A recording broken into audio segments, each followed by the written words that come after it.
575 కోట్లు, జిఎంసీ ఏలూరు 525 కోట్లు, జిఎంసీ మచిలీపట్నం 550 కోట్లు, జిఎంసీ నంద్యాల 475 కోట్లు, జిఎంసీ పాడేరు 500 కోట్లు. దీనికి కాను పెట్టిన ఖర్చులు వివరాలు వారు అడిగారు.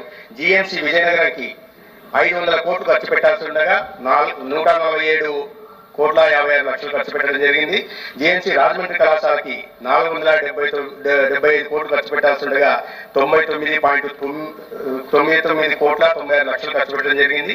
జిఎంసీ ఏలూరుకి 525 కోట్లు ఖర్చు పెట్టాల్సి ఉండగా 148.76 కోట్లు ఖర్చు పెట్టడం జరిగింది. జిఎంసీ మచిలీపట్నానికి 550 కోట్లు ఖర్చు పెట్టాల్సి ఉండగా 230.38 కోట్లు ఖర్చు పెట్టడం జరిగింది.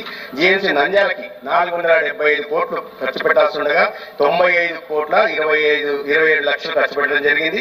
జిఎంసీ పాడేరుకి 500 కోట్లు ఖర్చు పెట్టాల్సి ఉండగా 150 కోట్ల 34 లక్షలు ఖర్చు పెట్టడం జరిగింది. ధన్యవాదాలు.